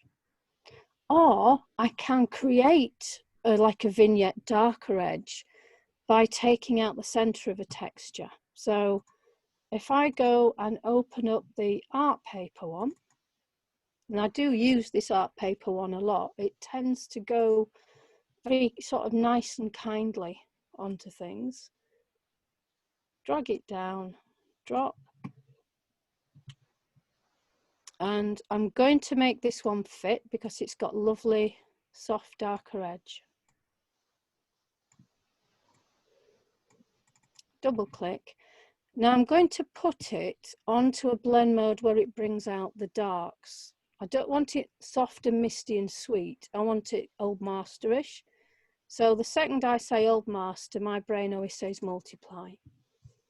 Now it is too dark, but I'm going to mask the center and I'm going to mask it very randomly by getting a nice big brush I'm bringing back our dog, and I'm going to keep going. I could go on a higher power, but then the trouble with going on a higher power is that I might do 2 clicks and it's all taken off. And if I only do a little bit, I've got that little bit of control. So I need to just take a bit more out the head. And in this way, the vignette feeling that brings the eye to the lighter area in the center is created by the texture that I haven't taken out. So I'm not having to paint anything in and add anything in for that. So the last thing I do need to do is to show you these posh brushes. So we've got plenty of time. We have 12 minutes, loads of time to do that grey horse, says me. Whew. So I've made a new layer. I'm going to get the brush. I'm going to find my brush that I use as whiskers, and then I'm going to choose the colour. So let's zoom in. Let's look at the whiskers that we want to replace. And I'm going to go into my brush stash where I've got dry media that come from Adobe, all my painting brushes that are from Adobe, fog, cloud, and I've got tons of hair. So I've got a certain hairbrush that is made from tufts of single bits of hair. This is it here. So if you look on screen, it's a great big massive lock of hair, and the edges are what I use. I don't use the whole brush, I just use the edges at the bottom. It is a little bit big, so I'll bring down some of that and then I'll click that away and just shift the screen down. So the first thing I need to do is to turn the brush to be in the orientation of the whiskers, and then I need to change the colour. So I'm going to pick the colour of the dog for the whiskers. And then the brush menu will allow me to turn and twist the brush. So you can see it changed the orientation and it changes the size. So I'm on a new layer. So I'm going to do a click and it's going to look extreme. It's going to look, when I take my opacity up, very, very strong and pretty bright. Now, what I do, I've now done Control T, and I can move them and turn them to be exactly where I want them to be. And I'm just going to mask them to fit. So I click the mask, get a normal brush, and I'm just going to mask the whiskers out. So I'm going to take them off everywhere I don't want, and I've got these lovely subtle little whiskers. Now, when I do horse manes, I do them in a similar way. So I'm just going to make the whiskers more prominent, and I'm doing Control J, which is duplicating the layer until that layer just becomes a little bit stronger. And I'm just going to change a little bit more of how it's masked. So rather than worry about trying to cut textures out of whiskers, I would always rather worry about adding whiskers on.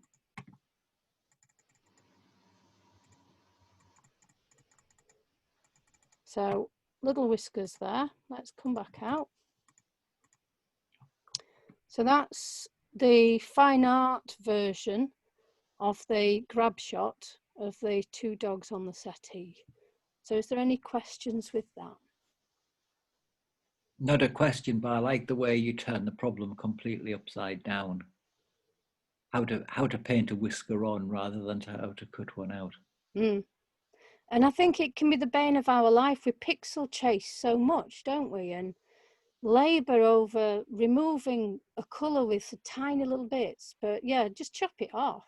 Chop it off and live free. Stick them back on later. Right, let's keep moving. Let's say goodbye to that one. And let's, in fact, I'll leave that texture there. Let's have a look at what we can do here. So the first thing I'm going to do is crop down. I don't want to be messing around with too much extra work. And we could use a select and, a select and fill. Sorry, I got excited with the mouse then. But I'm going to do what I always do. I'm going to click the paint layer.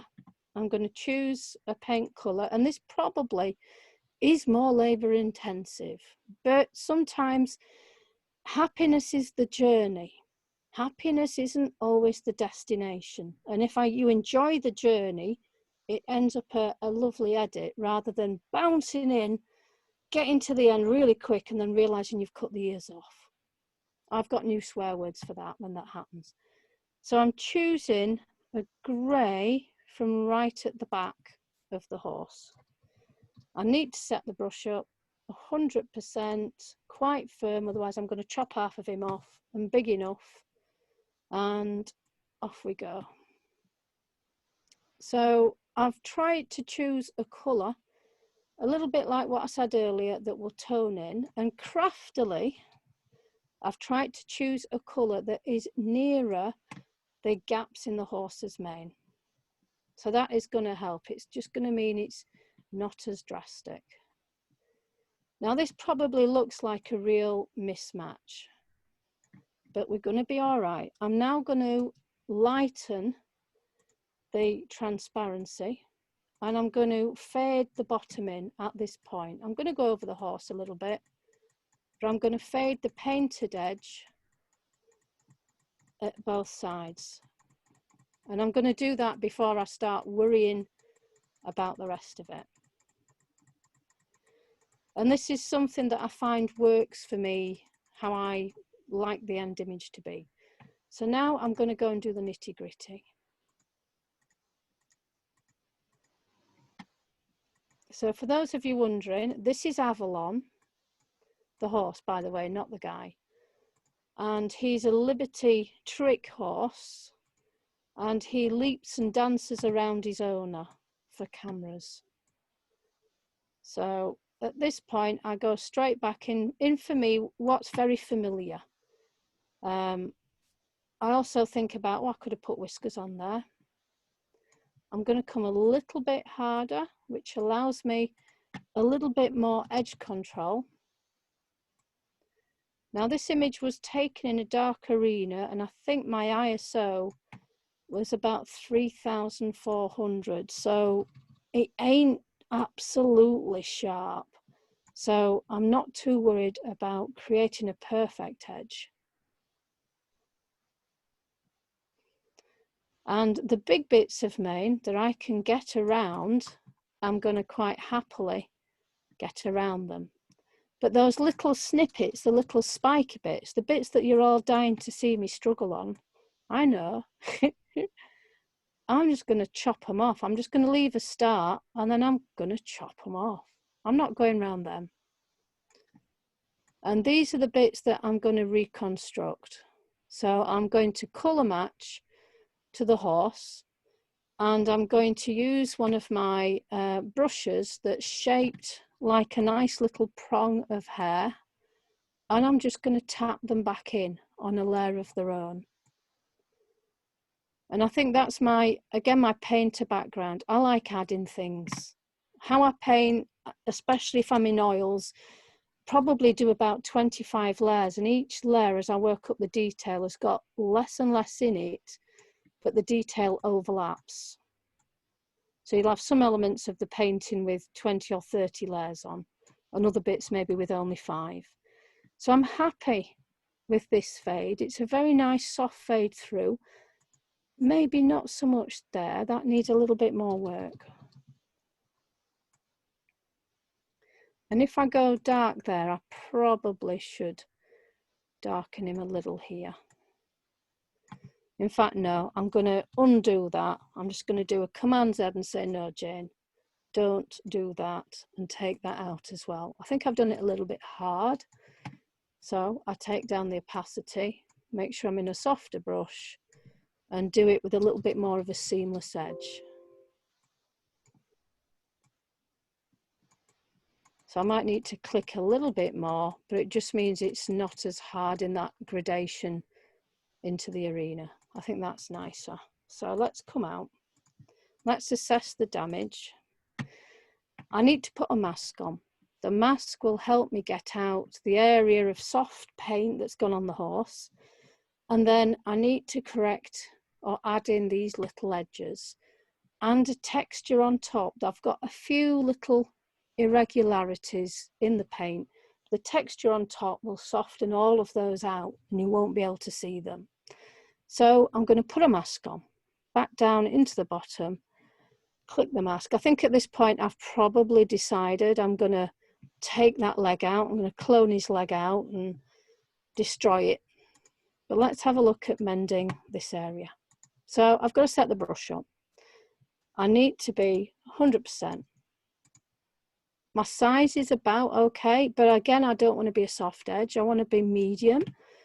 And I'm just going to take the texture away from our little horse. And sometimes it almost looks to the human eye that you're almost all right, and you take a little bit off and it's like, oh my gosh, there was so much on. And I think his position, the height of his forelegs, horsey people will know the higher they go, the better it is, the more athletic the horse is. So the trainer or the owner would want that to be celebrated in an image. So the height of the front legs is certainly important. And again, I'm masking. If it goes wrong, I just change the colour of the mask and I just put a little bit back in. Like if I have a little oops, just had a little oops moment then, click the other colour, nobody ever saw it, we're fine. Bob that back in, do a little dint there for his fetlock, we're all good. So it quite quickly comes out. And again, I don't like spending hours doing stuff. If you were doing this, you've just mentioned it, if you were doing this seriously, not just as a demonstration, would you spend seriously more time getting the edges between the subject and the background painted properly? Because you're doing it very rough and ready at the moment. To be honest, I don't tend to do it perfect, because if I'm adding a texture, and because I've got a high ISO on this image, if I cut out very sharply and very correctly, it'd show. It wouldn't look good. Looks like you've cut around it with scissors. Well, it does at the moment, yeah. No, I mean if you cut it out too sharply. Yeah, yeah. If your image itself is that little bit soft as well, it sort of really doesn't fit.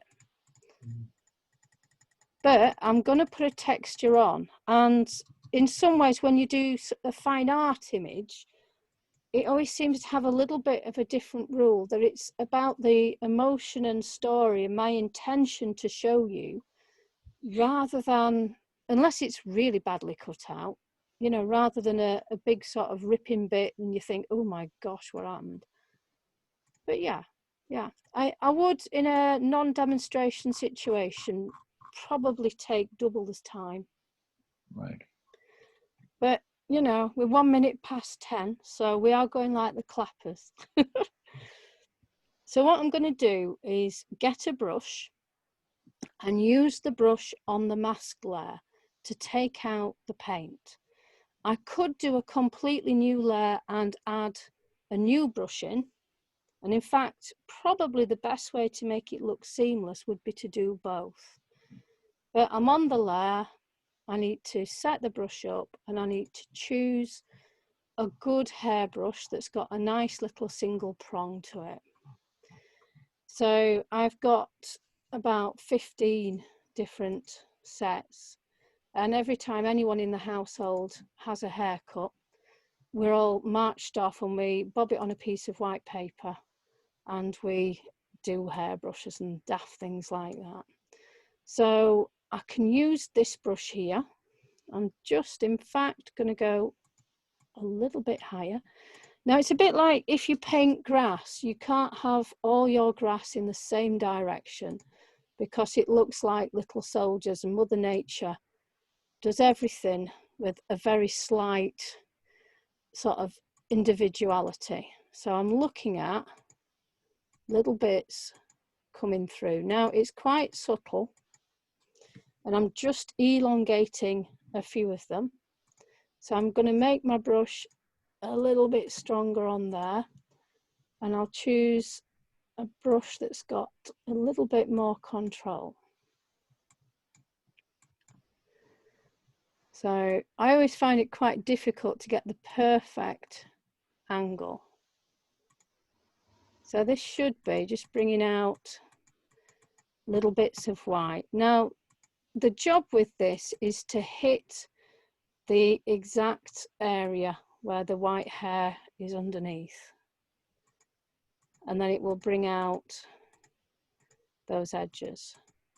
So you can see that a combination of using this in this way and then actually using the brush to create another layer, the two together will make a perfect edge. So I'm going to make another layer. I'm going to colour pick our little horse's mane. And if I make another layer, I'm going to actually be painting more than I need. But that does mean that I can create the edge, and then I can go back and just mask out the bits that are on the inside. So I've got to be careful not to always use the same brush. Choose another. I'll just give a little bit up here. Then I can mask it, go back just to a standard brush and take out the bits I don't need. And it just means you seem to have a lovely, soft, natural flow to the mane, where you would still be trying to pixel chase around the edge with new invented swear words. And you get to a point where you can't really invent any more swear words, but you do. Right, so I'm just going to take out our trainer's leg, make sure I'm on the right layer. Bob Ben's foot off. And now I'm going to use the old master texture that we had earlier. Drag on, drag down and drop. I'm going to move it right to the top because it fell between layers then. And then I'm just going to click a blend mode. And it's actually taken all my highlights down just a tiny bit. And it's filled and softened the gap. So I've got a softer grade through here, and the mane itself should look softer. So rather than adding a more golden yellow, I'm just going to turn that texture into a neutral. So image, adjustments, hue and saturation. Let's just desaturate it and get our horse just a little bit whiter. There we go. And I think maybe I'll be tempted to put another texture on because he's not artistic enough. He looks a little bit too classic, white horse, dark brown background, not enough pizzazz. So I've got a few down here. I've got one or two I've just finished making that I've made from paintings that give a lovely jazzy feel. So I've dragged that on, dropped it down, and I'm just going to play with a few blend modes and a little bit of opacity. And you'll see this is given a lot more movement in the background. So I'll just play with a few different ways. Let's have a look at soft light. Now the soft light for me is the winner at this point. I'm just upping up the texture again, and I'm just going to change a little bit of the colour, and then I think we're done. Now, part of my problem with Photoshop, I spend way too long messing and playing and changing colours and seeing if this is any good, and then changing it back again. I'm messing. But I'm very comfortable in that zone of, is it going to work? Well, let's see, let's try that. So I will probably leave him around there. So I've actually turned the texture into a dark purple. Now I've got a thing about white horses being too yellow because I've spent too many years of my life washing them with fairy liquid when they've laid in poo. So a blue white for a horse owner is more desirable than a yellow white. But I'm hoping, guys, we're 7 minutes past 10. We've fitted that in just about. I sort of roared up to the door screaming. But any questions, I'm quite happy to answer any. But I am entirely self-taught with Photoshop, and I do realise my way of doing things probably isn't how the book tells you. But, you know, breaking rules. I'll come back into the main room. So any questions, guys?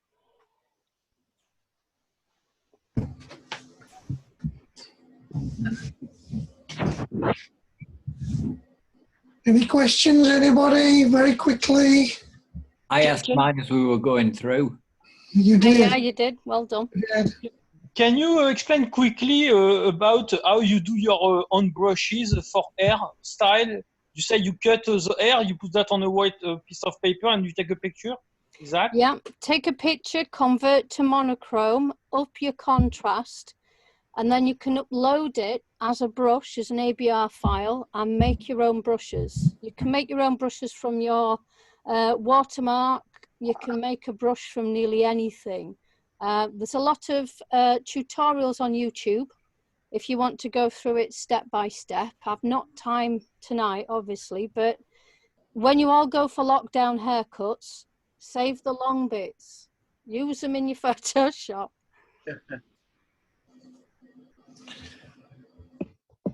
Thank you. Just a question from me. How do you know when you're done? You don't. I think from experience, you go one step too far and you wouldn't do it. And then you say, I'm not daring do any more. I know when I was painting, I used to put the painting under the telly. So when the adverts came on, I'd stare at my painting looking for a mistake. And I think it's the same with Photoshop and editing. If you think you're finished, leave an open file and come back to it the next day or come back to it the next week and look for things that jump out at you. But when you're doing artistic things and lots of layers, it has to be your opinion and not anybody else's. Okay, thank you. Well, thank you, Jane, for a super Really good, that one. presentation. You've admirably demonstrated the techniques of texturization to enhance our pictures, bringing them to new levels and opening up so many new opportunities.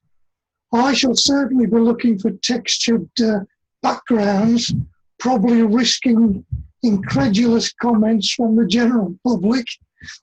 But I'm sure that our members have gained an immense amount of new ideas from your presentation, and so thank you very much. You're very So, welcome. Thank you. members, please put your hands together for Jane in the usual way. Thank you. Bravo. Wonderful, thank you. Thank you.